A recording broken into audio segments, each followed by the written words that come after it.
Watching Kenneth Clark, the Home Office, arriving now. Great motor racing fan, and he's walking towards the front of the grid.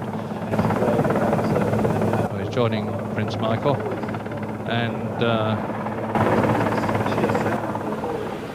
Mansell, just to say again, pole position. And I was just explaining that run down to Copse, the first corner, is just as important here as it is the first corner everywhere else. Pat Tracy second, third and fourth, Senna and Schumacher, fifth and sixth, Berger and Brundle, seventh and eighth, Herbert and Alesi, ninth and 10th, Hakkinen and Comas, 11th and 12th, Gasho and Alboreto, 13th and 14th, Boots and Capelli, 15-16, Tarquini Katayama, 17-18, Suzuki de Cesaris, 19-20, Leto Griar, 21-22, Wendlinger Martini, 23-24, Modena Gugelmin, 25, Morbidelli, and 26, Damon Hill, son of the great Graham, who is starting his first Grand Prix at Silverstone, where Graham Hill announced his retirement from racing in 1975. A very emotional time for Damon.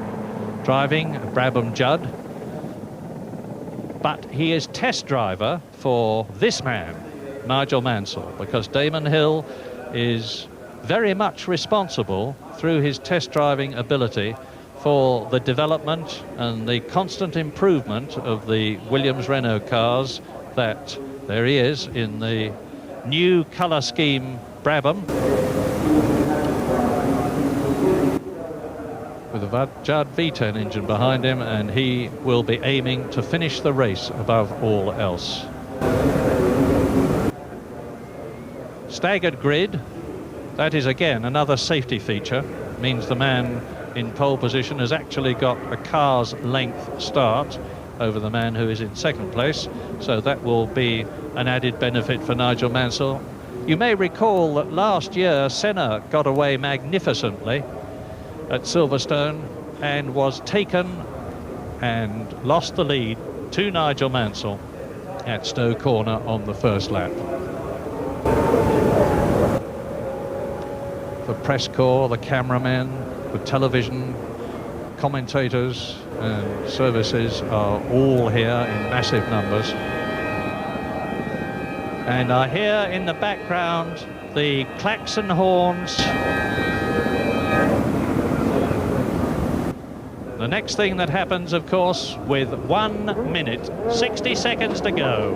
And as I say that, the sun comes out and bathes the grid in bright sunlight at the front, a very good sign. I look around the sky, we're pretty high up here, and I can see some blue sky, as you can now, and there are clouds amongst it. But we're in for a great race. Yes, engines running. I'm just looking up and down the grid. I see no arms raised. The grid pretty much clear. We get a green flag as we look at poleman Nigel Mansell, the hottest favourite in a Grand Prix for many years. Absolutely dominated practice and qualifying, and away they go. This, remember, is just the parade lap. And warming tyres, Mansell will lead them round, and going into Copse Corner, they approach that at 180 miles an hour on top, break down to fifth gear, slotted down under a very quick corner indeed, Copse, and now up the short straight, flat out kink there at Maggots, and then on the brakes and into the right, left, right complex of Beckett's, which is taken in fourth gear, and now accelerating out and away down the hanger straight, and Mansell going quite quickly. At this stage on the warm-up lap, he'll want to warm his tyres up. Remember, this is where he flew past Senna on the straight. The Renault really surprised everybody, the power of it last year in the Grand Prix, particularly Senna. And now, having gone through Stowe Corner, Mansell will start to slow it up. Down into the Vale, with a tight left-hander. Then into the old club corner as they accelerate away.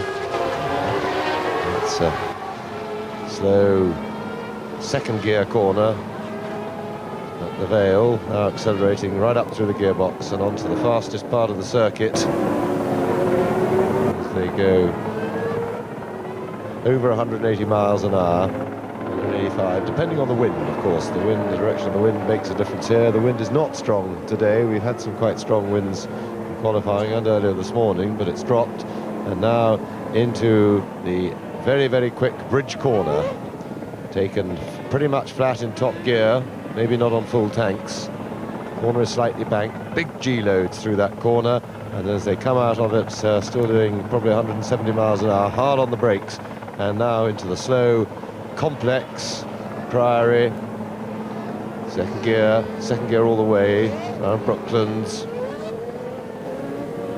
and then to the right-hander at Luffield, all second gear, it's complex, and then the normal way, booting it away, and into Woodcote, which is taken flat out, up through the gearbox, into sixth gear, and over the start-finish line. So Nigel Mansell leading the field onto the grid. Now he's slow it right down. He wants the grid to form up behind him as quickly as possible, which is why he's allowing the cars behind him to close up, because he wants, and there we look at the track, there is the map of the track. You see the checkered flag, that's where they're pulling up for the start at the top of the picture at the start. And Mansell will want everybody to close up because he doesn't want to keep there. Remember, these cars don't have fans. The water temperature will be rising. You can see the heat haze produced by these 800 horsepower engines, and you won't want to sit with the car in gear, with the clutch dragging, the water temperature rising for too long. And there are still cars coming up to a standstill at the back of the grid, and that's the sign. As ever, watch the lights, and it is 59 laps, the British Grand Prix of 1992.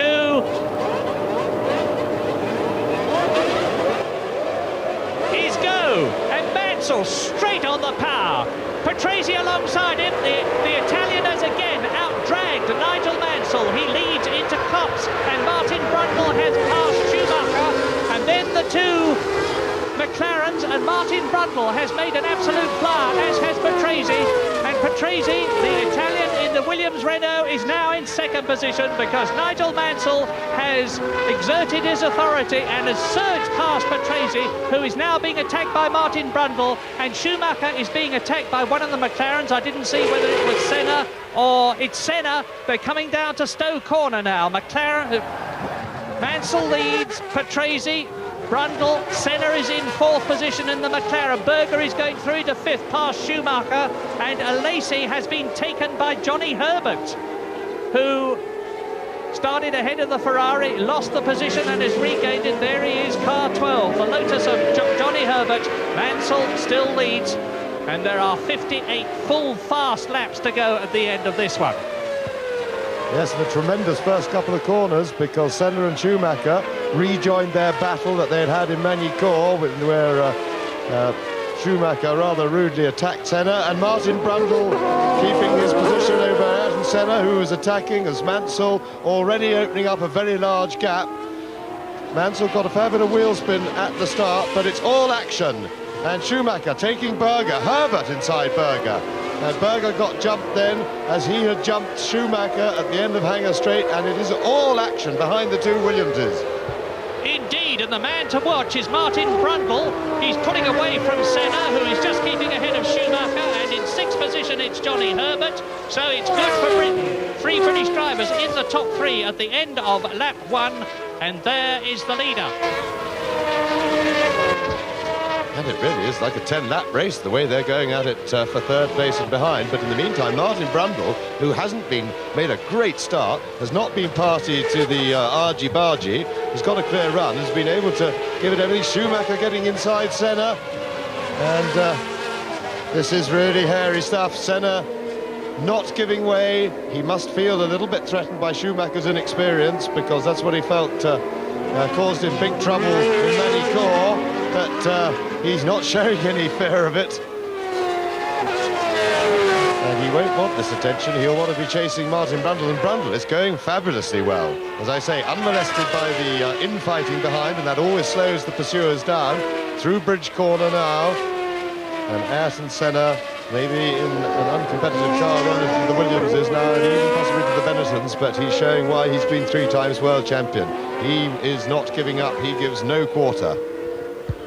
Nigel Mansell led by 3.2 seconds after the first lap, a quite incredible lead. Here he is, he's piling on the pressure, he's breaking the opposition. 1 minute 26.9 his first lap. Now he leads by 6 seconds. Patrese second, Brundle third, Senna fourth, Schumacher fifth, Herbert sixth. Then it's Berger, Alesi, Kovacs and Mika Hakkinen in 10th position in the second Lotus.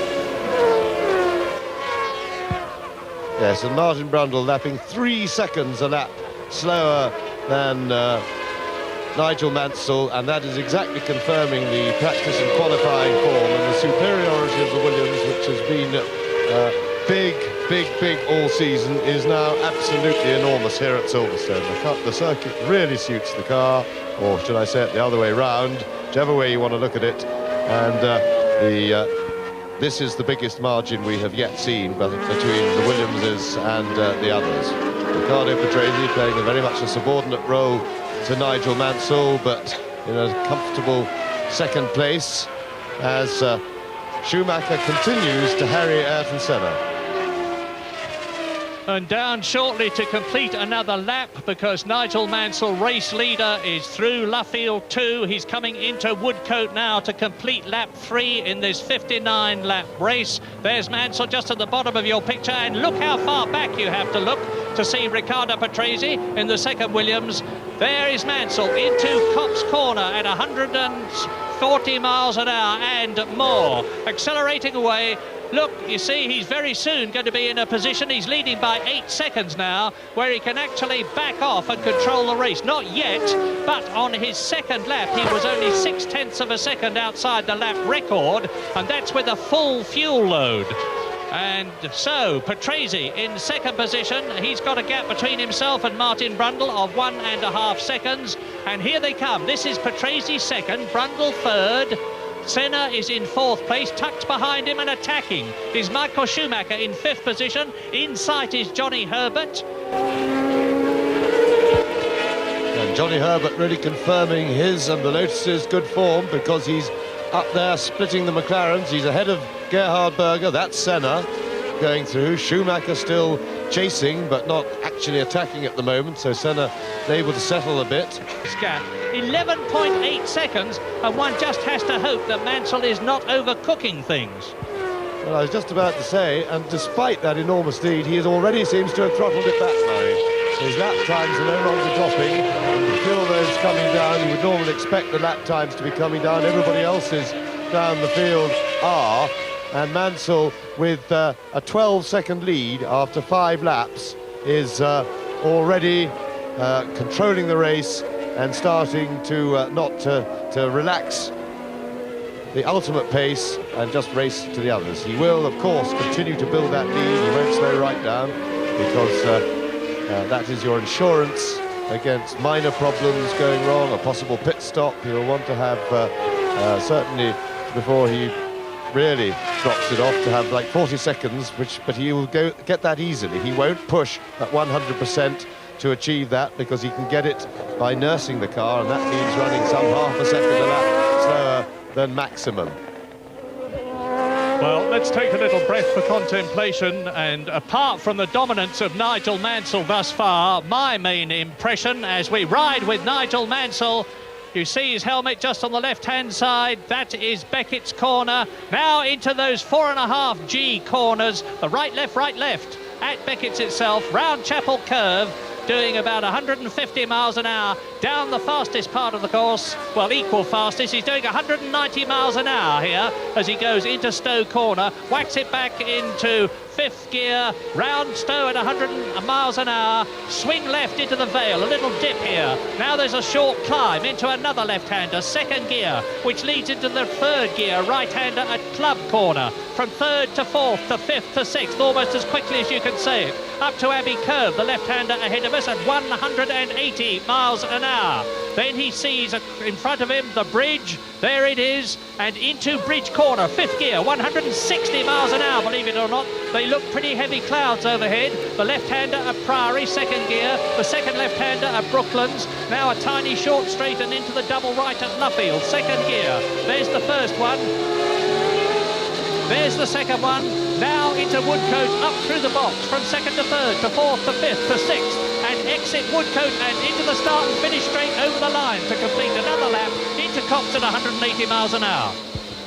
Yes, and certainly you could see then that Mansell has throttled it back a bit because he wasn't using all the road. Beautifully balanced. And there's Patrese with leading the pursuers, and Patrese starting to edge away from Brundle, still holding a fine 3rd place. Senna can't catch him. Schumacher following. Johnny Herbert, they're dropping slowly, gently.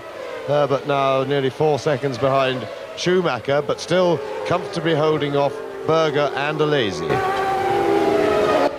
Well, I didn't finish my previous thought when we joined Nigel Mansell on car, so let me do it now. I was going to say my outstanding impression of the race thus far, apart from Mansell's dominance, was how well the Benettons are going. We're watching them now.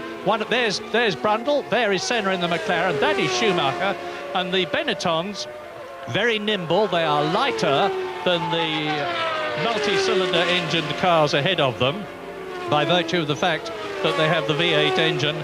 That means to say that they are lighter and they can carry less fuel. The fuel economy is better. They may start going even better during the latter stages of the race. And Michael Schumacher there in 5th position in his first race at Silverstone is wearing away at Ayrton Senna. And Ayrton Senna will himself be very wary because as now, another fastest lap, Nigel Mansell, 1 minute 25.8, and that is half a second, 0.5 of a second, faster than his own previous lap record, 136.2 there compared with 135.3. So Mansell's fastest lap, nearly a mile an hour faster than last year, and we are now on lap 9 out of 59. And it is clear that Schumacher could go faster if he could only get past Senna, but he is stuck in the hole in the air being made by Senna's car. And by that I mean that when you're following another car, although the hole in the air helps you on the straights and you can go a little bit faster than you can on your own because of the reduced wind resistance, when you get to the corners, the closer you are to the other car, the less grip you have. You saw a little wobble there from Schumacher, and that's a testimony to the lack of grip he has, being not having clean air to work over the wing surfaces and the aerodynamics of the car to push it down onto the road. And that is the perennial problem with passing in Grand Prix racing. The closer you get to the car in front of you, as you get up to try and get into your position to pass, the less grip you have to be able to do it. And you can see very well there that Schumacher is stuck. He needs a mistake from Senna, probably, and Senna knows full well that that's what Schumacher needs, so he'll be making strenuous efforts not to give it to him, and for that he'll have to drive a little bit carefully and not throw the car into corners, but being in a sandwich is probably the most difficult thing in this business, because although he's not in the ultimate sandwich, and that is where you're trying to pass the car in front but you've got somebody behind trying to pass you, he is trying to catch Martin Brundle. Brundle going extremely well in 3rd place, made a great start. He got the power down better than anybody else at the front of the grid, got him into 3rd place, into the first corner, and he's looked very comfortable there, and very much as if it belongs to him at the moment. And Martin Brundle has got his confidence back. I was talking to Eddie Jordan, for whom Martin used to drive in Formula 3 earlier on today, and he reminded me that Martin Brundle had beaten Ayrton Senna 9 times in Formula 3 in 1983. Well, he's ahead of him at the moment, and he's showing every sign of staying there.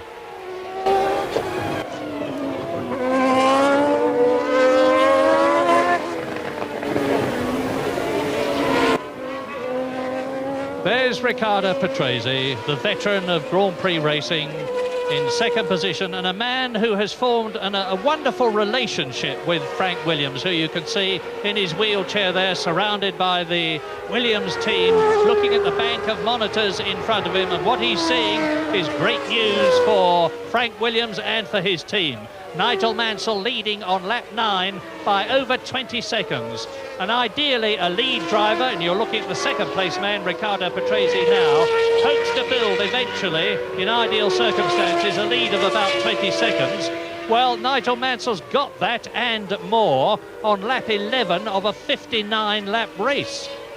An amazing performance, underlining the dominance that he's shown all season. As Patrese, fairly comfortable cushion, because he is 3 seconds ahead of Martin Brundle now, who is 1.2 seconds ahead of Ayrton Senna, who has got Michael Schumacher right behind him in 5th position as you watch Riccardo Patrese coming up towards Abbey. Now there's Brundle in the red and white car, Senna in the green and yellow one, the twin of Martin Brundle's Benetton. That is Michael Schumacher pushing Ayrton Senna, and this is an indication of the fact that no matter how wide a circuit is, there is only one fastest line, and Ayrton Senna is on it at the moment, and that, combined with the aerodynamic problems that Michael Schumacher is having, is making it very difficult for the German to attack hard enough. Yes, indeed, he's got to just about a second away, and they all go through the start-finish line. Mansell's lead now 21 seconds, and he has eased up. Mansell now lapping slower than he has been. 1:27 there, some second and a half, nearly a second and a half slower than his maximum speed. And I don't suppose he's decided yet to stop building. I think that would be unwise. I think it would be wise of Mansell to continue to build that lead and try and get himself some 40 seconds at least. Brabham car, and currently bringing up the rear guard. Now Mansell through Woodcote corner, now by the pits. We'll see the Williams pit board. That's plus 21.3 with 47 laps to go, and his lap time was in between. And Mansell would get about that amount of time that we had to read it, but he does not expect to read all 3 lines of it on 1 lap. Mansell through the Beckett's complex, and with the pit board, what happens? And now you can see the back markers now in the distance on the hangar straight. You saw from Mansell's onboard camera, there is Damon Hill, the car's ahead of him, and on the wide, fast, open spaces of Silverstone circuits, Mansell will have no trouble dealing with the back markers with the all-powerful Renault engine to help him. He's in no rush. He won't have to do anything heroic or anything risky at all to get through the back markers. That was Martini leading Damon Hill, and Mansell has throttled back quite considerably. As I say, I think he would be wise to try and build now in the complex. That's the one place he didn't want to catch the slower cars, because it's a little bit follow my leader through this section, and he knows he's in no hurry. If had he got somebody pressing him from right behind him, he maybe would have dived inside the back markers there. Impressed, but no need to take a risk. So Mansell comes up and laps Damon Hill, who is running last but still running, and that's the important thing. Mansell's next target, as he laps driver after driver, is the likeable Italian Pierluigi Martini in the Dallara Ferrari. And incidentally, the fastest lap that we have so far is still Nigel Mansell's lap 8, 1:25.847, a new lap record. Past Martini on the way to Stowe goes Mansell, and his next target will be Gianni Morbidelli. There it is, the yellow and black Minardi with the Lamborghini engine. So Nigel Mansell has lapped Hill, he has lapped Martini, next one Morbidelli, and he's not had any problems thus far. Now this is an advantage of the wideness of Silverstone, because when you've got a massive steep speed differential like the Williams Renault has between it and the Dallara Ferrari, for instance, and the Minardi Lamborghini. You can just pull over and surge past. You can if you're Nigel Mansell, and he is on lap 14 now, leading Riccardo Patrese by 23 seconds, as near as makes no difference. Lap 14 completed. Here is Morbidelli. And Mansell making it really look very easy indeed, which one has to say it is. In that car, the superiority is enormous, and he's not really having much of a challenge from Riccardo Patrese for understandable reasons. He's pretty depressed at the French Grand Prix. Most surprisingly, he got orders from the Williams team to not stand in the way of Mansell's progress, i.e. not to race him, and that seemed strange, to say the least, but of timing, because with both McLarens out of the race already and Michael Schumacher as their only pursuers starting from the back of the grid, it seemed odd that the racing should be taken out of the World Championship. There is Senna and Ron Dennis, Senna's team manager, in the McLaren pit with their bank of TV monitors and that time printout with all the information about the race. Senna still in fourth place, fending off Schumacher. Now Schumacher has dropped back a little bit for a rest, and he's got a little bit closer there, as you see, to Martin Brundle. And Senna now only 1.5 seconds behind Brundle, so maybe starting to apply behind Schumacher. He's made a little bit of clear air between himself and Berger in 7th place, so Herbert holding down 6th place very much on merit, and Alesi still hounds Berger, and behind Berger, Alesi rather, the other Lotus of Mika Hakkinen is starting to pressure them. Mika Hakkinen's car going very well today. In fact, when Hakkinen is busy with his rather eventful morning, courtesy of the Buffalo Bill, Herbert had a go in his car and liked it and was half a second quicker first flying lap than he was in his own, so he was a bit miffed about that, and they were trying to find why Mika's car was so noticeably quicker than Johnny Herbert's, and they've been trying to fix that.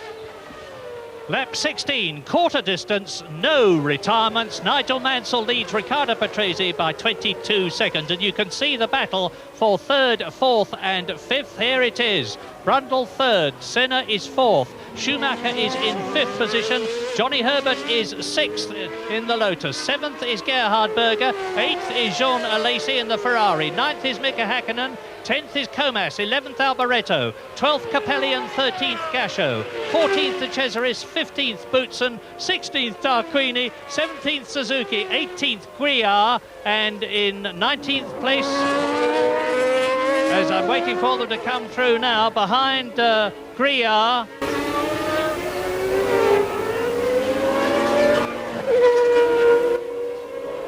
sorry about that, behind Guiar is Suzuki, and behind Suzuki is JJ Leto. Then it's Katayama, Gutermin, Morbidelli, Martini, and 26th is Damon Hill, and Nigel Mansell has lapped everybody up to 22nd position, Ukio Katayama.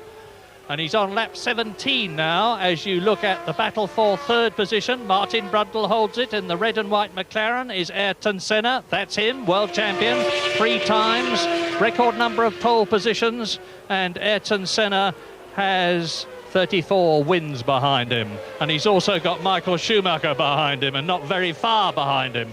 But this is another example of how very difficult it is to pass as Patrese goes through the left-hander. The battle for 3rd, 6th behind them is Johnny Herbert. And Senna is beginning to put pressure on Martin Brundle's 3rd place.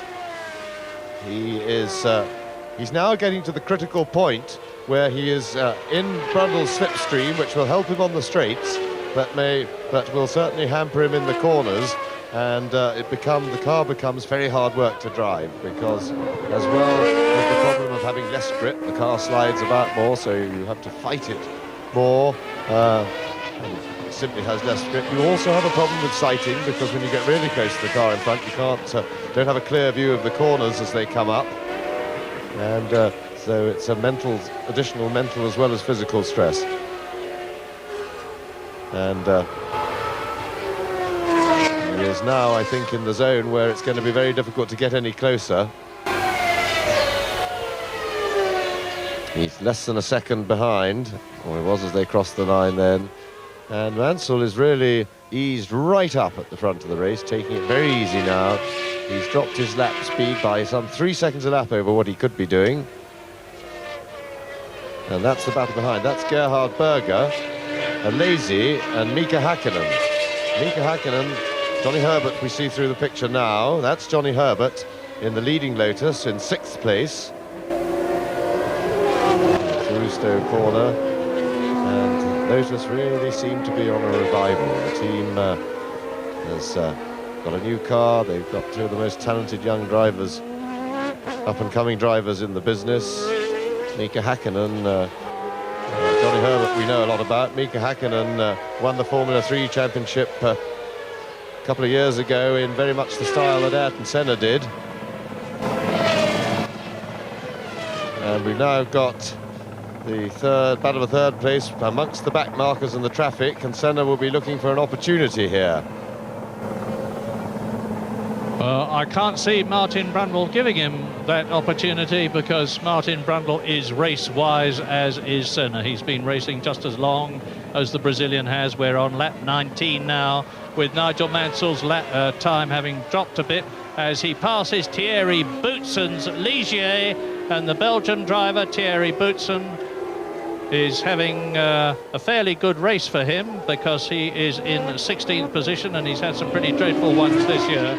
So Mansell's now lapped everybody up to 15th place, and he's about to take Andrea de Cesaris, who has driven in, funnily enough, exactly the same number of Grand Prix as Mansell. They're both in their 174th Grand Prix. Oh, Mansell absolutely slicing his way through the field, and of course he can afford to be circumspect about where and when he passes people. As ever, he is not only in touch with the pits through the visual signals, the pit board, but he is in radio contact, and he will know exactly what the situation is. He will be talking to the pits as he goes past. It seems incredible that you can be driving. Gabriele Tarquini, and he's about to be lapped by Nigel Mansell. Tarquini, who is in the Fondmetal car in 14th position. That's the new Fondmetal with the Ford engine, and it's getting better and better race by race, designed by Sergio Rinland, and Tarquini has been working very hard at it. His teammate Andrea Chiesa is not starting here. Now here they are. Here is Tarquini in 14th place, about to be gobbled up by Nigel Mansell, dropping back. Now, watch Mansell, he's with Tarquini.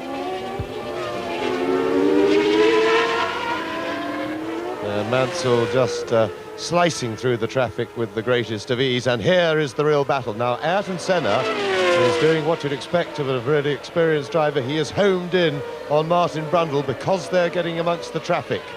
And there is Patrese going through in the lead with the traffic. They've caught up a bit. I think that was Pierluigi Martini he was about to lap.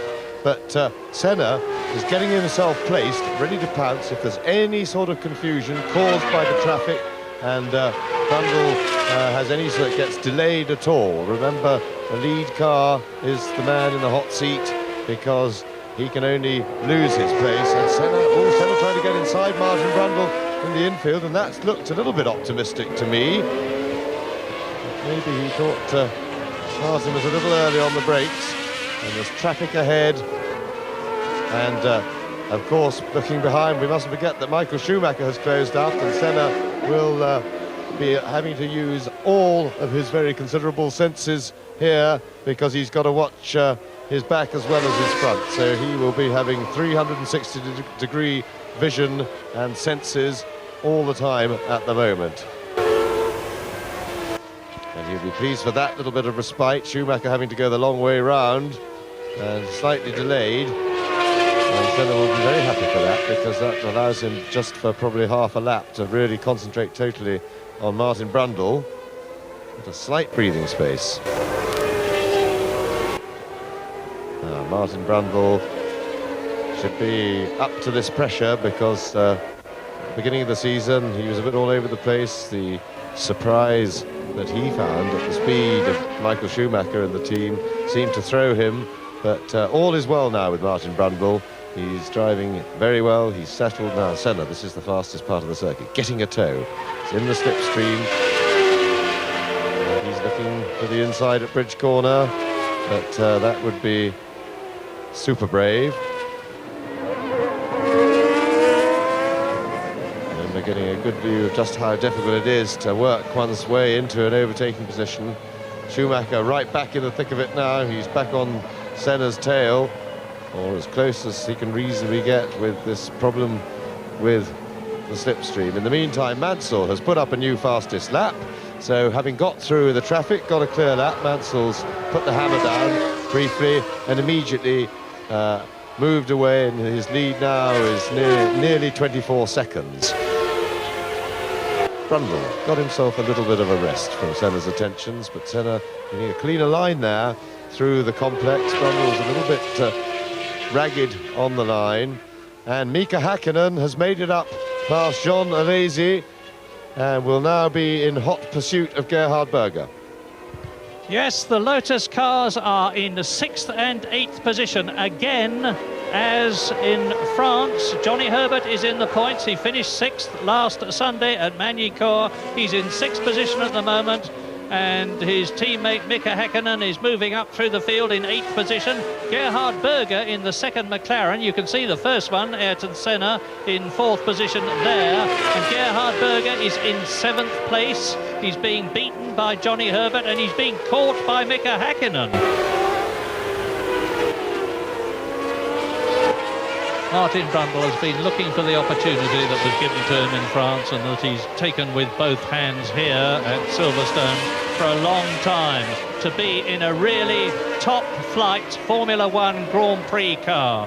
He never has been in the past for a variety of reasons, because when he drove for Tyrrell it wasn't the best car, and when he drove for Zakspeed it was just about the worst car. He drove one race for Williams in 1988, then he drove for the Brabham team in 1989 and 91, and it was by no means a race-winning car. So now that he is in a car with real potential, he is really showing what he's made of. And so there is Patrese, and you can see as they're fighting their way through the traffic, Patrese is only just ahead of this meteoric battle for 3rd position. Indeed, Brundle, Senna and Schumacher, and there they are catching him. Him being Riccardo Patrese. There is the Italian going through on the inside and taking Maurizio Gugelmin's Jordan Yamaha.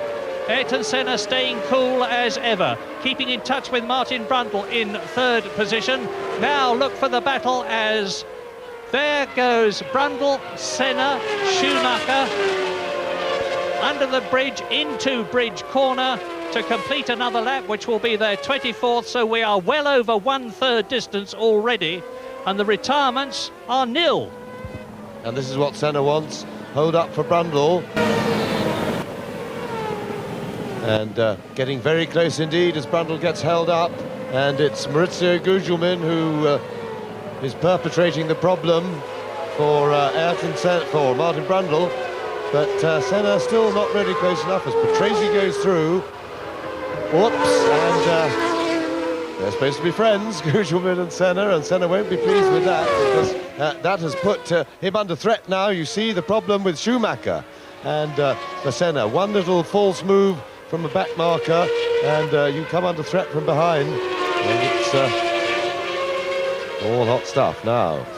Patrese going through with a queue of cars in front. There's a big gaggle of traffic on the circuits, and Senna will be, and Schumacher will be licking their lips metaphorically, trying to get, waiting to get amongst this battle as it being their possible chance as one of the Tyrrells goes into the pits. Michael Schumacher, the back of that group. Grande gets the power down well out of the Vale complex. Mansell put in a couple of really quick laps to extend his lead again and get well away.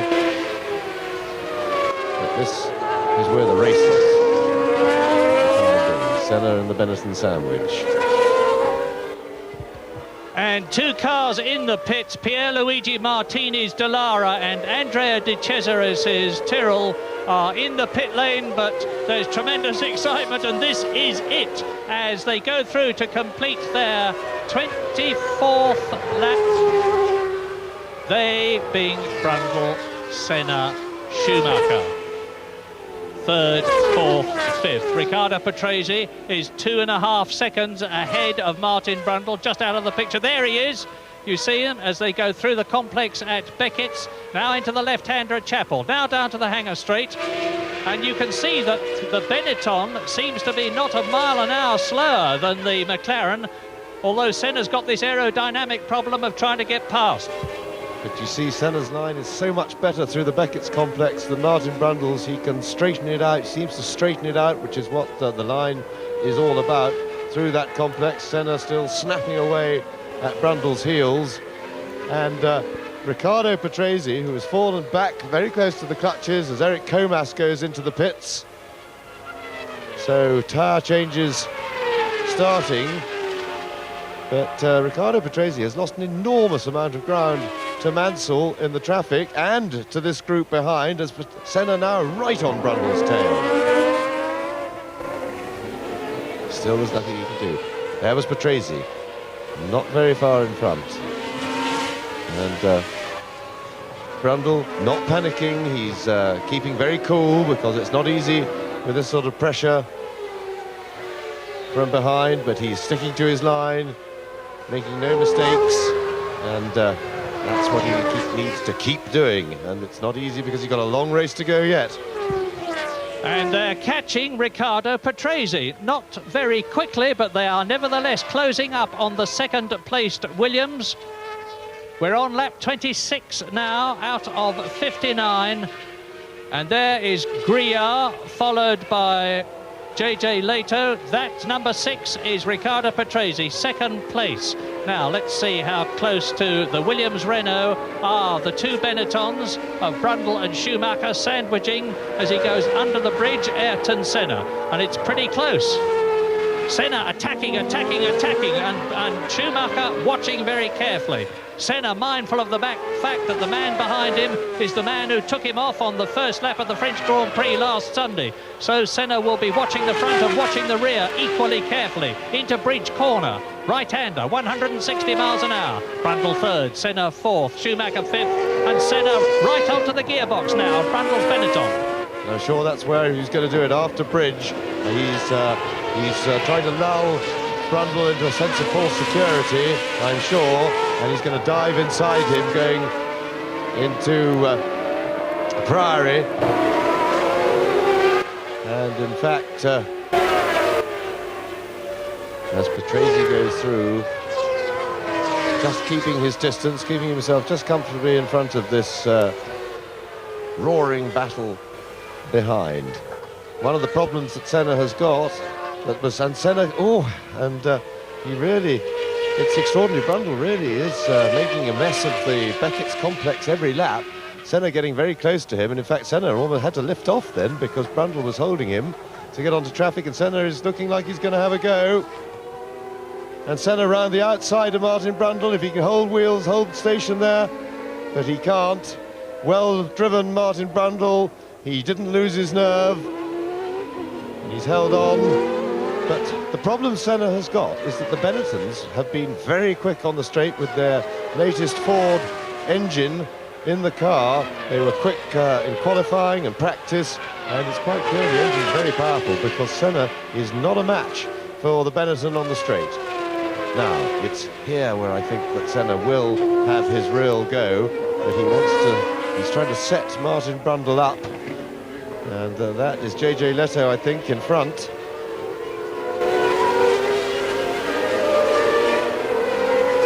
He's experienced enough not to hold this battle up, or so certainly Martin Brundle hopes. So Brundle has a look at JJ Leto, knowing that he's got Ayrton Senna behind him. We're on lap 28. We haven't lost sight of Mansell. We're concentrating on this tremendous battle for third, fourth and fifth positions. Nigel Mansell, I reassure you that of those of you who are watching and thinking about him, is leading the race by 38 seconds. Now, this is where Brundle's got to get past JJ Leto as they go into Stowe. And Senna was sufficiently held up then by Brundle that Schumacher got right into touch. I thought Schumacher was maybe going in touch to have a go on the straight. And I wonder if Brundle, in fact, when maligning him, maybe he's got a handling problem through the complex, because he does seem to be massively slower than Ayrton Senna through that complex. And Senna again is close, and he'll pick up the toe on the straight. But at the same time, Brundle will be getting a toe from the Danara ahead of him. This is where Senna, through Bridge Corner, Brundle correctly covering his inside line, Senna right behind him. Neto also correctly moved out of the way. Schumacher jumps him, he's through, and we've got Griard in front, and Griard, who had a most undistinguished French Grand Prix. He managed to get involved in a number of incidents, which Murray actually has a list at his head, and when we get a moment's respite, he may well run off that list, because Griard managed to make himself unpopular with probably fully half the field in France. Yes, the man in the black hat at Magny-Cours in more ways than one. Black crash hat, and got himself a very bad reputation. More of that maybe later, but this is the interest. And what an interest, with Mansell leading by 38 seconds. Patrese is now 5 seconds ahead of Martin Brundle, because the battling Brundle, Senna and Schumacher are holding each other up in their efforts to gain places and Martin Brundle to retain it. And that's given Riccardo Patrese a clear circuit breather to get ahead a bit, as again Senna attacks, and Nigel Mansell has still got the fastest lap of the race, and they're but as you watch this battle for third position in the pit lane with a report, Jonathan Palmer. Yes, Murray, Nigel Mansell is going to receive the in sign on his pit board the next time he comes by. He's got a 38-second lead, and that'll be very comfortable to make a pit stop for tyres, I think. Yes, well, we heard Nigel talking to Steve Ryder just before the race began and saying that they were discussing even then whether or not to make a tyre stop, and he's obviously decided to do what he has done before this season, come in with a very substantial lead, make sure that the rubber is right for the second half of the race, because we are now on lap 30 in this 59-lap race, take on a new set of Goodyears and emerge from the pit lane almost certainly in the lead as Gerhard Berger goes in. Gerhard Berger going in for tyres, and he is down the order at the present moment, because Berger was in 7th position as he went through. So now I can see Mansell. I'm looking across the track and you're looking at Gerhard Berger, and he's coming up to the McLaren pit, and now straight out of it as Mansell is coming into the pit lane. I'm watching him now, and so are you. Nigel Mansell leading by 39 seconds, completing his 29th lap in this 59-lap race. Can come in and he can take all the time in the world to change his tyres, because it should take about 8 seconds for a good stop. He more or less coasts in. Now, I say again, with a lead like he's got, what they need to make sure is those wheel nuts are done up tight, because he's had problems with them in the past. Nigel Mansell emerges still in the lead with after an 11.7 seconds stop, and he will go through before Riccardo Patrese passes the start and finish line. He's doing it now. He's just out. Patrese is not far behind, but that was a very, very well judged pit stop by both Nigel Mansell and the Williams team. They took their time. They've rushed them in the past. They've learned from that. There was no hurry, and a very conservative, sensible stop. And he waited also, probably not to the best use of the tyres, but and there back for the battle raging, and trouble there for Ayrton Senna, because he's held up behind a back marker. Breathing space for Martin Brundle and a huge gaggle of cars. But he's managed to jump Schumacher, which would be Senna's main worry in that little melee of cars. Now, will Senna stop for tyres? Berger has been in, and the tyres, the covers on the tyres, presumably for Senna's car, in the McLaren pit, because Berger's already changed. They've just come off. We think that Ayrton Senna is probably coming in on this lap. And it's interesting because we're at half distance, we're past half distance of this race, and yet people are going in for tyres, so it's a late decision. People are maybe making their decision during the course of the race. And Senna now, is he going in? Now comes to the end of the complex. No, it looks as if Senna's staying out for another lap. So Ayrton Senna, he's got tyres ready for him in the pits, but he's staying. Now, it has just struck me, and it is nothing more than a thought, that whilst Ayrton Senna, as Gerhard Berger has already done, will come in for new tyres, it is not necessary. And Johnny Herbert retiring, Johnny Herbert coming into the pit lane to retire in the Lotus, coasting to a standstill. And I was just saying that it's not inconceivable that the Benettons, which are lighter, will be able to go through without making a tyre stop. I have no prior knowledge that makes me think that. It's just a guess, but it's more than possible. And now it is still Martin Brundle third, Ayrton Senna in fourth position. You're watching Michael Schumacher, who is fifth. Up into sixth place comes the second Lotus of Mika Häkkinen. And I suspect that Senna, who will be doing a lot of tactical thinking right now, will be asking for the team and Goodyear to look at the tyres of Gerhard Berger's car, and will be taking a decision as to whether he needs to stop once he has got a properly considered report on the state of Gerhard's tyres, the tyres of his car, because that will influence whether he needs to stop or not. I suspect he feels that the Benettons, if they haven't gone now, are going to stay out, and he won't want to give away his place. And Nigel Mansell, who's gone through again with a new lap record, fastest lap for Mansell. Still, though, by no means going flat out, because he's only as quick as he was in the warm-up. In fact, he's not quite as quick as he was in the warm-up this morning, and that was on very full tanks.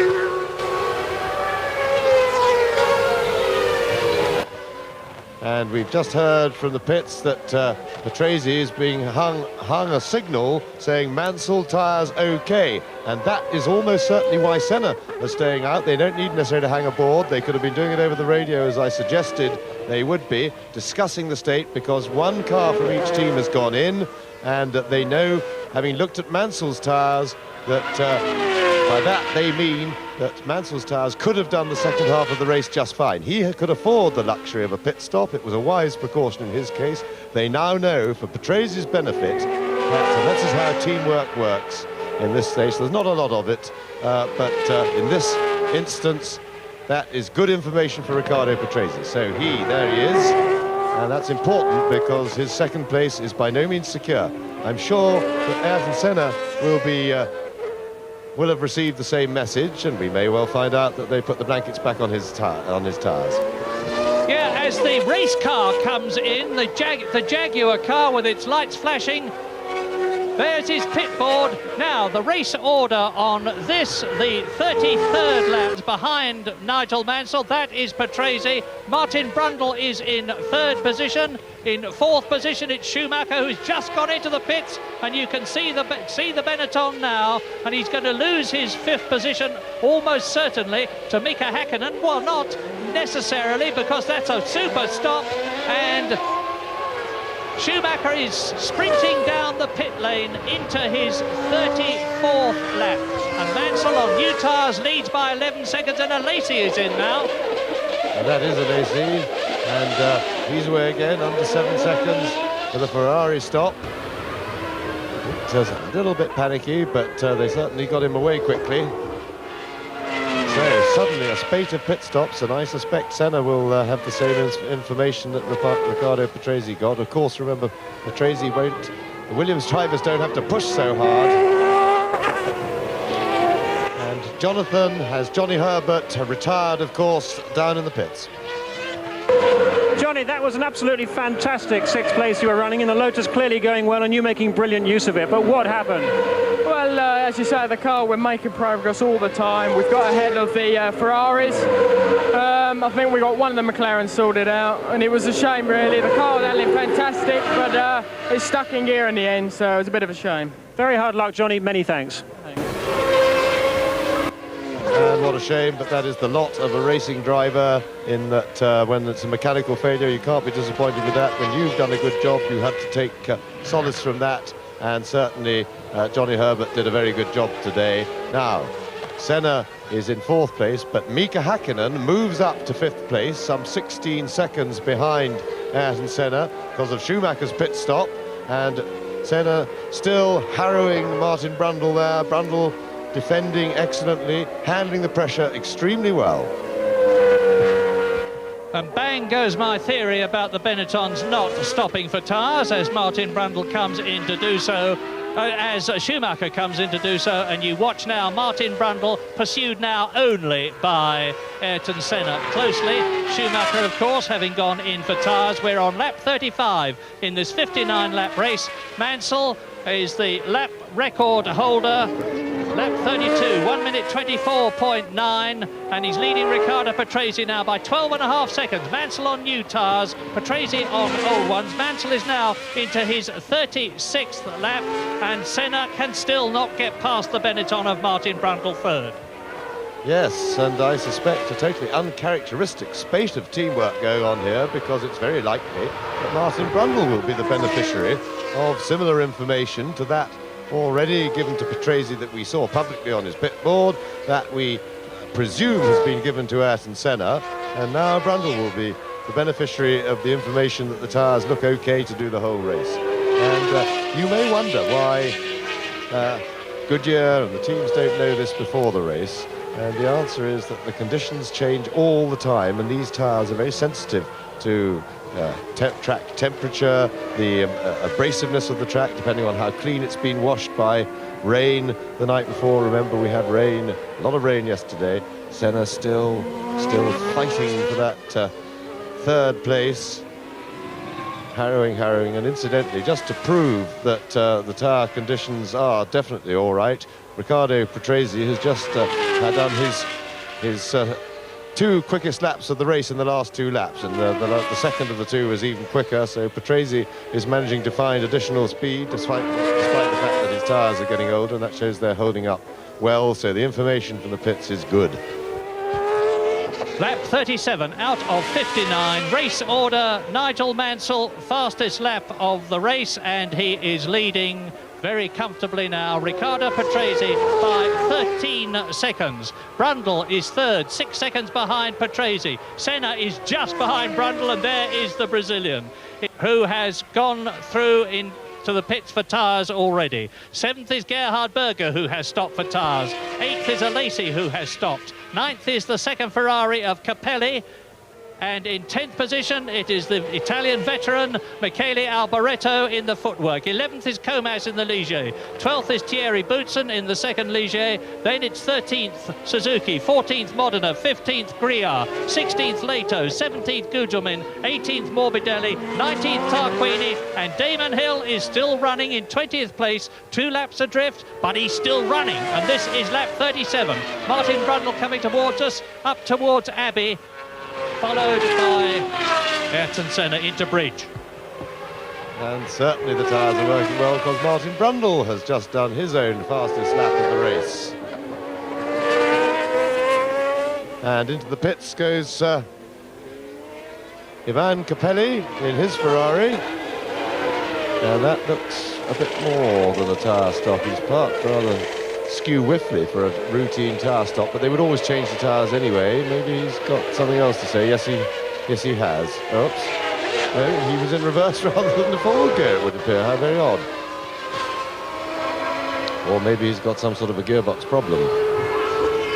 But that didn't look to be a completely routine pit stop. Anyway, now back markers and traffic for Martin Brundle. Problems for him as Senna comes right into the attack, but Senna lost time there with a little bit of over-eagerness, possibly.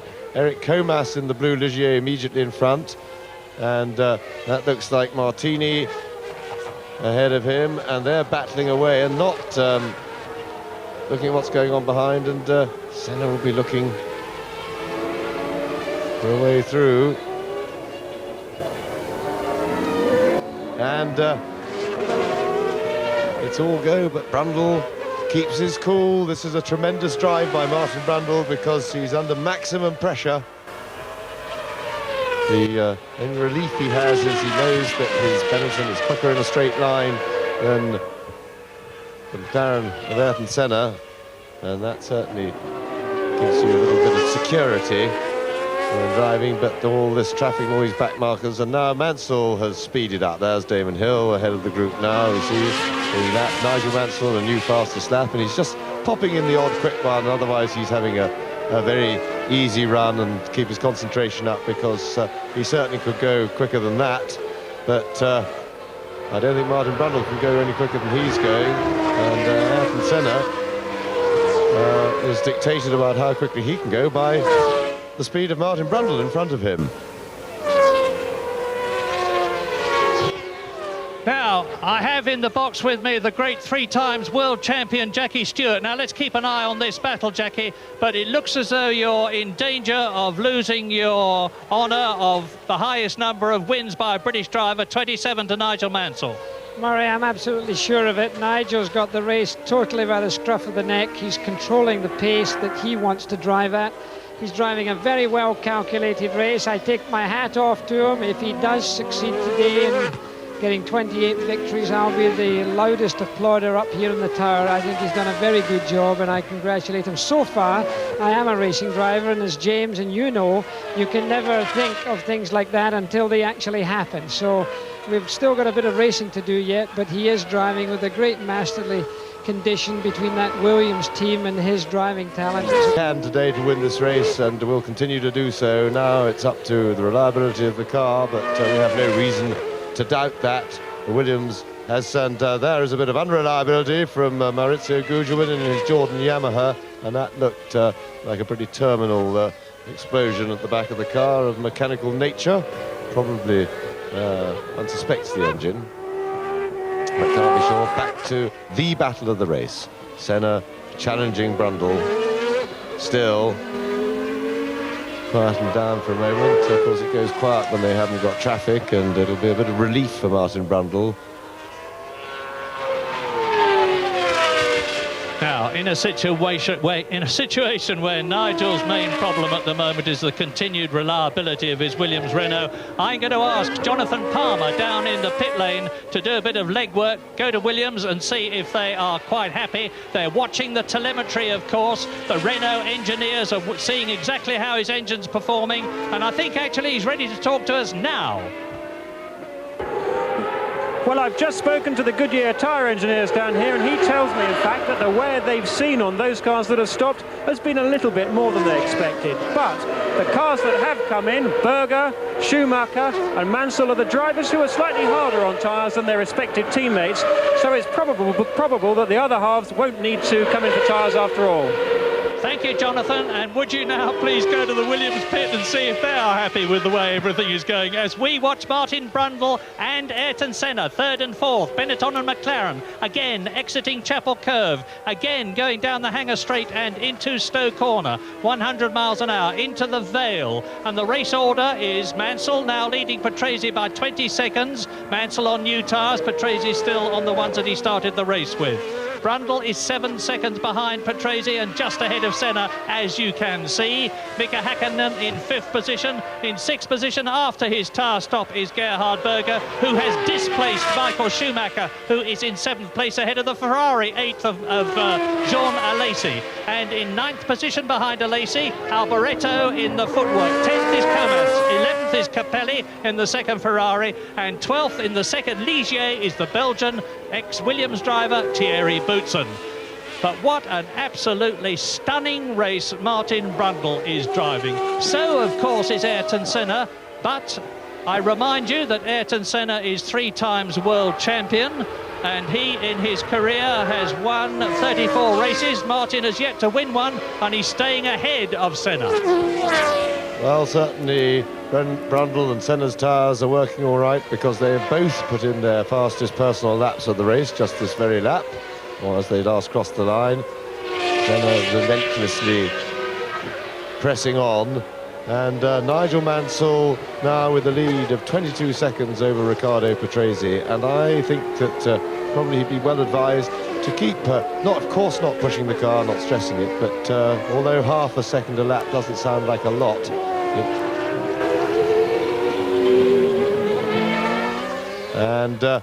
this is a replay now at Priory, Schumacher and Stefano Modena in his Jordan, and being lapped by...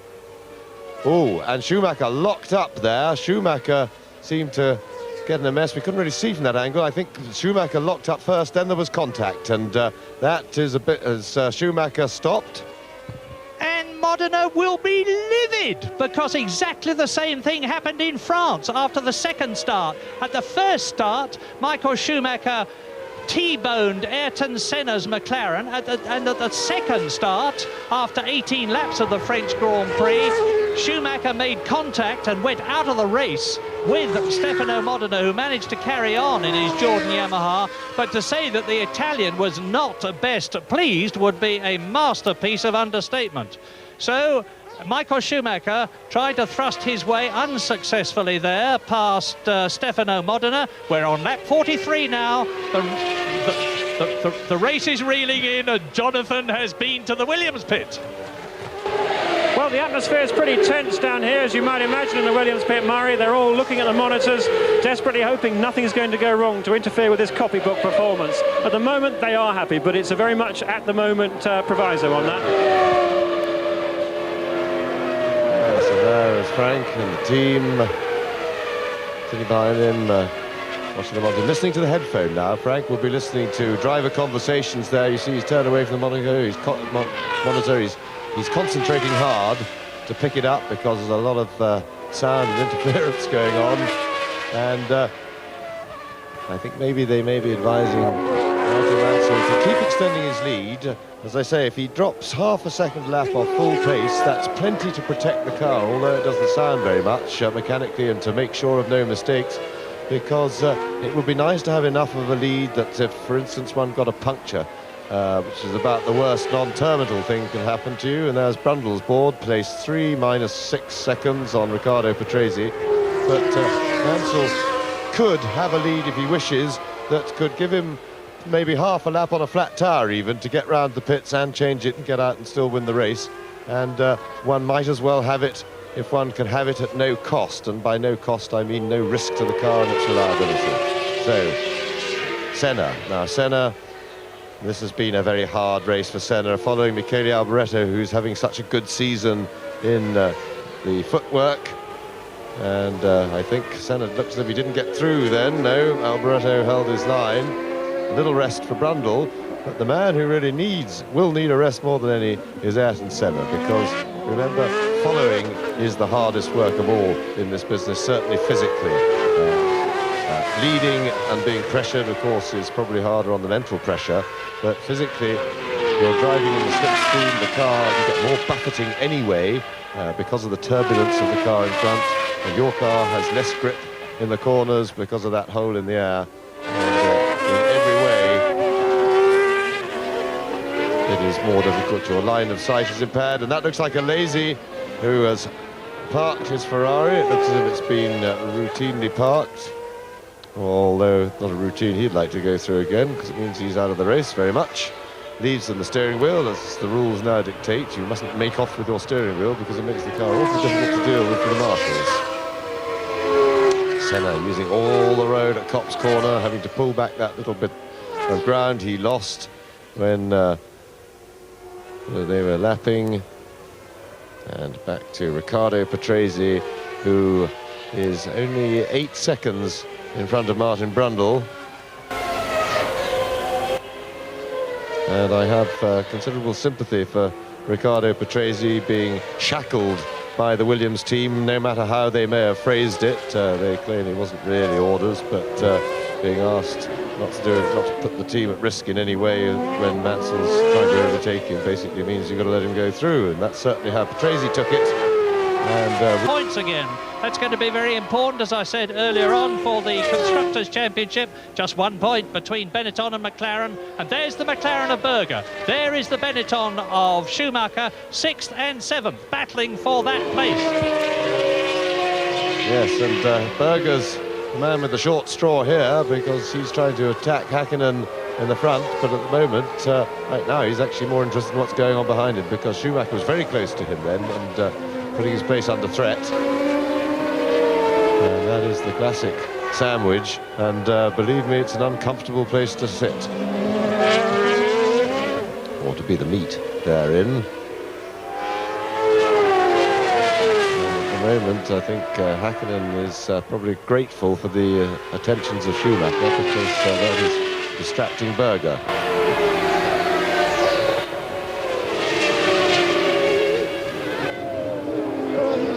This battle quite some way behind Ayrton Senna. When they cross the line, I'll give you the actual gap. But Schumacher booting it, having a little probe, not an attempt to pass there, not even a look, but just maybe feeling things out as they accelerate away over the line. And some 24 seconds behind Ayrton Senna, and his ongoing fight with Martin Brundle still in absolutely close attention to Martin Brundle. Mika Häkkinen having already finished 5th in the French Grand Prix and 6th in Mexico. And in Mexico he was in the older Lotus. And look, it couldn't be closer now. And Berger's getting ready to try and dart through and take the position, and this time he times it beautifully. Up into 5th position, displacing Mika Häkkinen, who's now got a problem with Michael Schumacher, who's going for it. And of course, Häkkinen will have been pushed slightly offline there. He will have lost a little bit of momentum. And as you see from the caption, there's 10 laps to go for Nigel Mansell, between him and his 7th victory of 1992 to increase it. And Schumacher goes for it, and he's through. The Benetton is up into the points again. So both the Benettons are in the points. Brundle 3rd, Schumacher 6th. Before I had a chance to say it, the superior power of the works Cosworth engine, Ford Cosworth engine in Schumacher's car. There's always going to be too much for Mika Häkkinen once he hadn't got the protection of Berger's McLaren behind him. And to his credit, Häkkinen did not try and block Berger in any way. He tried to brazen it out under braking, but he did hand the inside line to Gerhard Berger, and Berger is too experienced not to be able to win the corner from the advantageous inside position. And now we return to Martin Brundle and Ayrton Senna's battle, and well, it looks as if we haven't left them, because the distance is just the same between them. Senna almost tied to the back of Brundle's car. They've got a back marker in front, and Andrea de Cesaris, who has picked a rather dodgy spot to park, but the traffic wardens, the marshals, we should call them, have left the rescue and clearly stalled the engine, so that's end of race for Andrea de Cesaris. Receiving outside assistance automatically excludes him from any further business. Martin Brundle, little breathing space on Senna this time. You saw Tarquini there in the Fond Metal about to be lapped again. He's going to be lapped by the Benetton of Martin Brundle, 2nd place, and the McLaren of Ayrton Senna. And if my somewhat suspect mental arithmetic is right, the Benetton and the McLaren teams are both on a potential 5 points at the moment. So in order to get to that 2nd place in the Constructors' Championship, Jean Alesi needs to get past Gerhard Berger, who is in 5th position, and Martin Brundle needs to resist, as he has been doing for the whole race, the non-stop attack of Ayrton Senna. And Jean Alesi is out of the race, as is Stefano Modena, as is Andrea de Cesaris, as is Maurizio Gugelmin and Johnny Herbert. There are still 20 runners left, although the last one is some 6 laps behind. And Damon Hill in the Brabham is still running in 18th place and looks as though he's going to finish his first Grand Prix. His mother Betty is here to see him, and as she was, of course, with his father Graham when Graham announced his retirement from racing in 1975 here at Silverstone.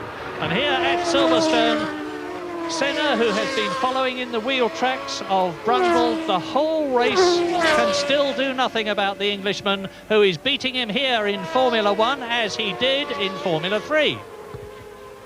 Yes, to be fair, not as often as Senna beat him. They battled through a long campaign, but in the second half of the season, Martin Brundle got on terms. Senna had beaten him pretty much all the way up to half distance, and Martin won a few races. And up front, Nigel Mansell has ignored my advice, but I won't hold that against him, because he's... Which is the last corner but one. They're breaking ranks. The Union Jacks are waving, and Nigel Mansell wins the 1992 British Grand Prix in terrific style. Hands off the wheel. He sees the opportunity to become the world champion getting greater and greater as he completes that winning lap, and is now on his wind-down lap. Now the tradition, and it's not one I approve of, to be quite honest with you, as Patrese comes through in second place, is for the crowd to go onto the course as they do in Le Mans. And that's very dangerous, of course, because there are drivers a lap or so behind the leaders who are still going at racing speed. But Riccardo Patrese is going to finish in second place to make it the sixth first and second for the Williams team in 1992. Mansell then, there he is, and there is the pit. And coming through is Michael Schumacher, who has passed Gerhard Berger. Michael Schumacher is going to finish behind his teammate. There's Berger. He's blown the Honda V12 engine. Mansell wins. Patrese second. The Benettons of Brundle and Schumacher move ahead of McLaren in the Constructors' Championship as Schumacher dramatically takes Berger on the last corner as the Honda engine in the McLaren blows. And Gerhard Berger finishes in fifth position, and Nigel Mansell, now let's see, as he is followed very, very appropriately by Damon Hill, who has just finished his first Grand Prix. Englishman leads on the track there, and Englishman follows in his wheel tracks, and you can see how happy Nigel Mansell is. Now, is Mansell going to stop and offer for the second year in succession a lift to Ayrton Senna? The answer is no, because Ayrton Senna has already gone back. I imagine he wouldn't be too keen on doing it a second year in succession, and he would have thought of that just as I did. Well, the crowd must keep off the course. Doesn't mean to say they'll do it. They are already all over the course in the start and finish position. But Mansell now is savouring this, and justifiably so. I would love to be on the car to pits radio, because Mansell is quite a chatty chap during the race, and there's a constant flow of conversation between him and the pits. And they're seeing now their hero come through. If he gets back to the pits through this lot, I think he will be doing extremely well. What a wonderful sight. This is Nigel's seventh win of 1992. It raises his World Championship points score to 76. His teammate Riccardo Patrese, by finishing second, gets another 6 points to give him 40.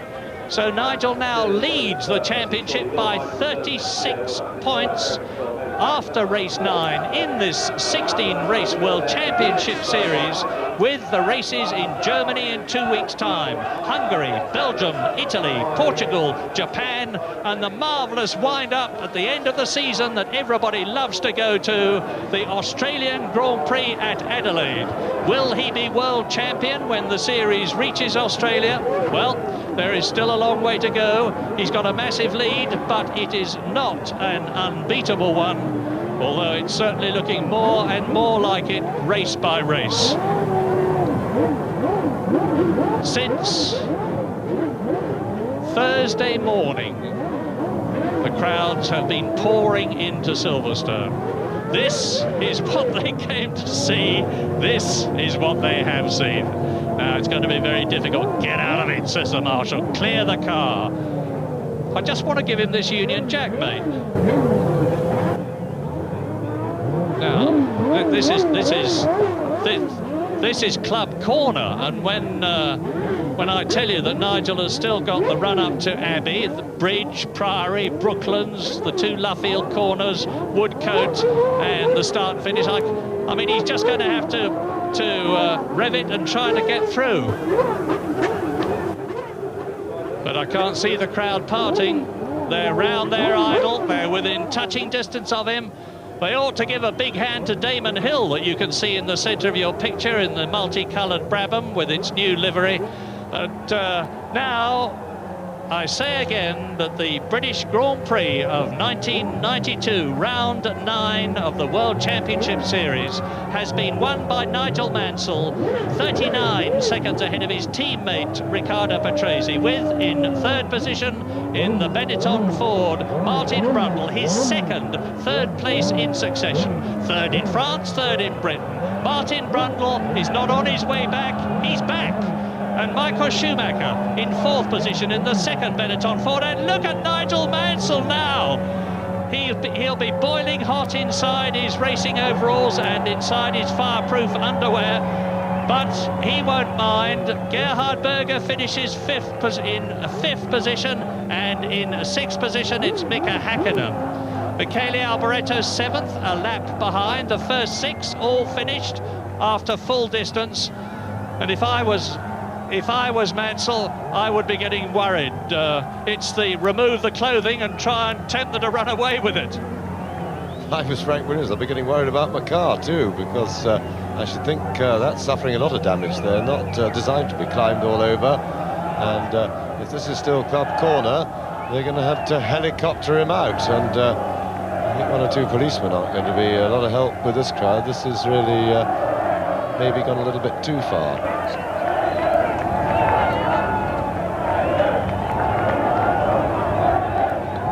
James, there's a little problem here that I've just thought of. What about scrutineering? The car has to go into scrutineering as a very sad-looking Ayrton Senna walks in, his 6th retirement. Well, he manages to find a smile, but a dreadful come-down for the Brazilian after a magnificent World Championship last year. Now to retire from his 6th race and see his rival pull away from him. Give us a chance, says Nigel. Nigel is always traditionally tired, overtired after a race, and they're not giving him a chance. You can understand how they feel, but I would not at all like to be in Nigel Mansell's position at the moment, because crowds can... Oh, thank heavens for that. He's in the van. Well, I have never ever seen anything quite like this. But James, what about scrutineering? Because that car has got to get back to the Parc Fermé in whole condition. I wouldn't be at all surprised if 1 or 2 bits are missing off it from souvenir hunters, not to say all the pressure that the crowd has exerted on it. Yes, they certainly won't have done it any good, but at the same time, it was, you know, Nigel has traditionally stopped at Club Corner to chat to the crowd, if you can put it like that there, and he didn't have to do that. But he's been rescued and all is well now.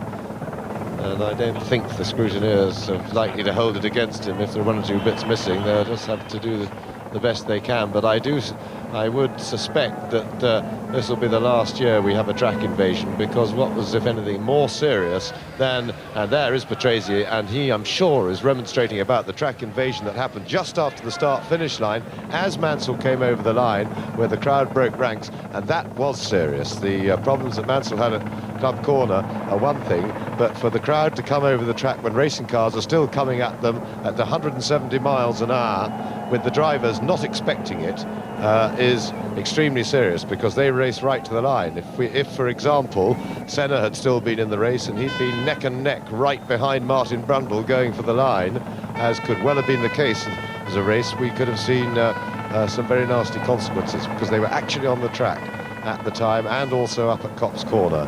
And I would think that that's the last time the organisers of the British Grand Prix will show a lenient hand to the crowd infiltrating the track.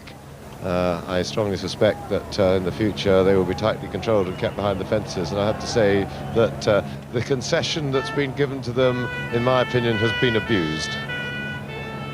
Well, to finish on a high note, I can tell you that Nigel Mansell has, of course, obviously extended his championship lead enormously. He now leads his teammate Riccardo Patrese by 36 points, with Mansell having scored 76 points, Patrese having scored 40.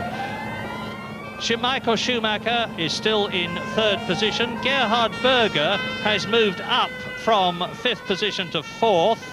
Ayrton Senna has moved down from fourth to fifth, and Martin Brundle has moved up a place from seventh position in the Drivers' Championship to sixth place ahead of Jean Alesi.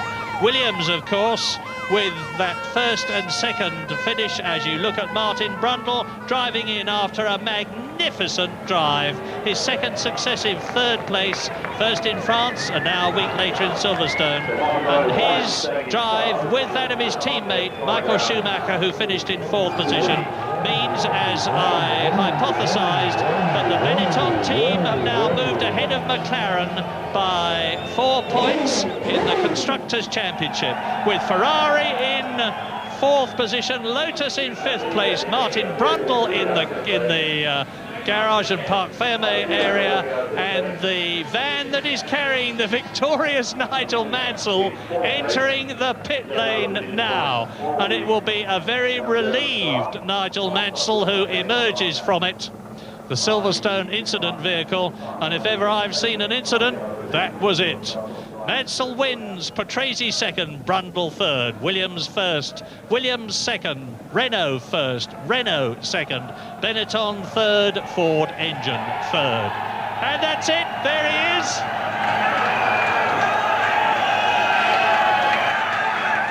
Talking to Charlie Whiting, the FISA scrutineer. Well done, Nigel Mansell. Barry Griffin of Goodyear gives him the traditional winner's hat, and we follow Nigel Mansell into the press office as Riccardo, what a super bloke Riccardo Patrese is, a true Italian gentleman. And he follows Mansell now. Look at the way that this just shows how the adrenaline can give you the charge. I've been up and down those steps for the last 2 days, and I can tell you that they take a bit of climbing.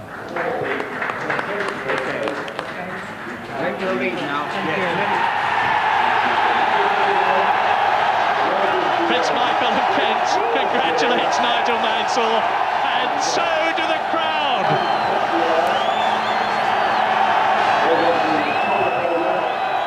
This is what we saw last year, and we're seeing it again.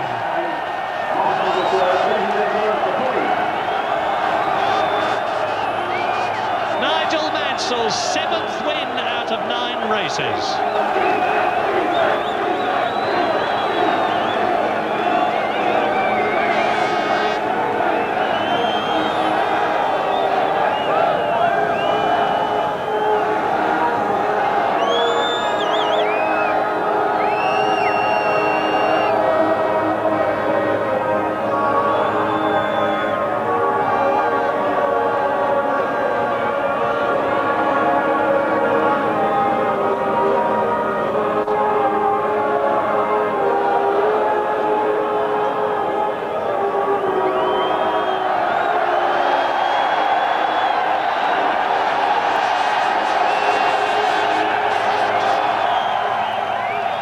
Tears of joy go down Nigel Mansell's face, and there's a break in my voice, I'll tell you. With, for the second week in succession, the same 3 men on the podium. Prince Michael, that's it! That's the winner's trophy. And those 3 men, winner Nigel Mansell, second place Riccardo Patrese, third position Martin Brundle. As Geoffrey Rose, the chairman of the Royal Automobile Club, gives, and that is Mr. Kenneth Clark, who's given Riccardo Patrese his award. And Martin Brundle, so it's 2 Englishmen on the podium for the second week in succession. Mansell wins, Patrese second, Brundle third, Schumacher fourth, Berger fifth, Hakkinen sixth. And just listen to this. Oh, it's champagne time. Take that, Martin Brundle, and you can take that back.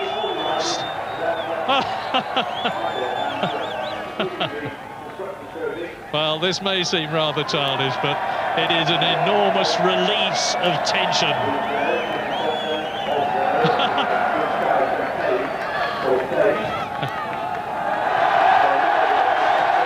Well, if ever I have seen a look of pure, unadulterated joy, that is it.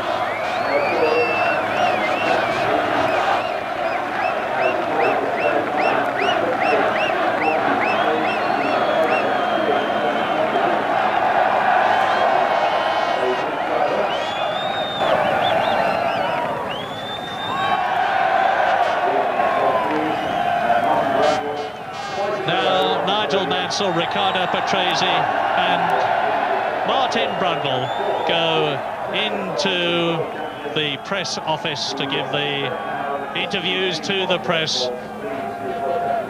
and you'll be reading all about it tomorrow. Well, you've seen it here. He stays alone, savouring the moment. Who can blame him?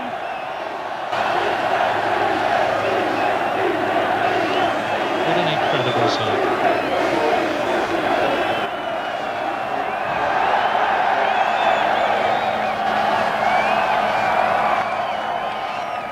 Well, there is the car. They got it back all right, and just a quick look, both the wing mirrors are there. They're the things that can disappear. Oh, they haven't got it back, I'm sorry. I assumed, looking at it, it was in the pit lane, but it's a club being guarded by the marshals.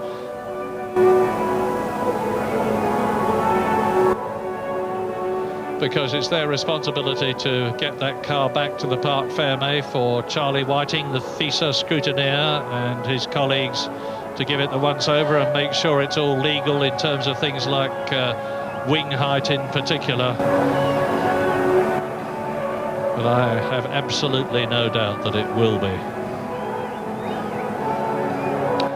Well, this has truly been a British Grand Prix to remember. The second in succession, a victory for Nigel Mansell, and the fourth in his career. He first won in Britain at Brands Hatch when it was the European Grand Prix, but he's won the actual British Grand Prix now 4 times with 2 second places.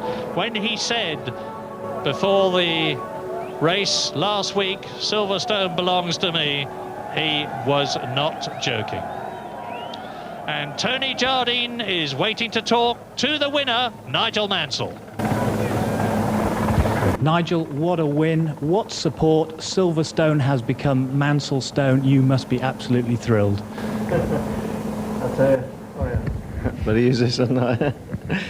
Yeah, the only thing was I was worried about getting back to the pits, and I mean, I had to slow down so much because they were blocking the track, and actually ran one person over, and he was a very big man. But we were only going a few miles an hour, but oh, he loved it. But anyway, I hope you're not hurt too bad. You got up and sort of picked me up, so many apologies for that. But the car, we just had to leave the car at club. There's no way through. Were you in any danger there, being mobbed by the crowd? Well, we were picked up and thrown about, and it was the marshals and police that rescued me. And I mean, what can you say? I've never experienced that in my whole career anywhere in the world, and I mean, they're fantastic, aren't they? It's just incredible. And now you've beaten Jackie Stewart's record, 28 wins.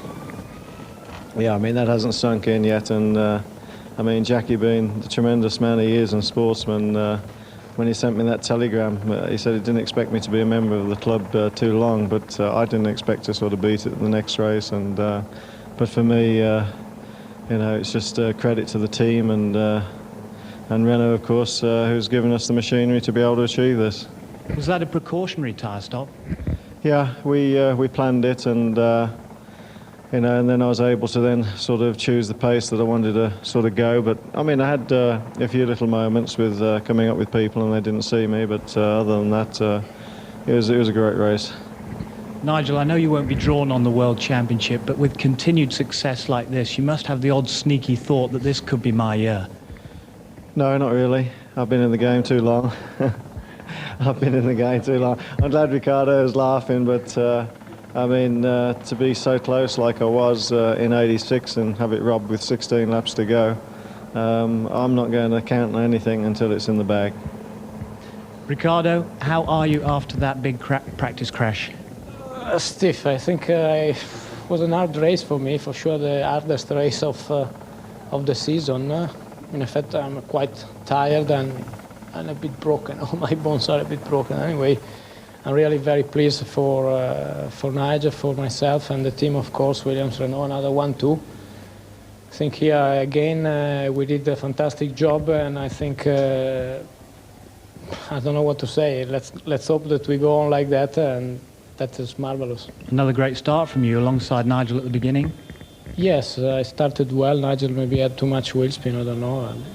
And then anyway, it was another league today. Congratulations to him. Martin Brundle, back on the rostrum for the second consecutive occasion, equaling your best ever. You must be over the moon. Yeah, I'm delighted for my family and my supporters over many years. It seemed like old times, scrapping with old Senapod around Silverstone.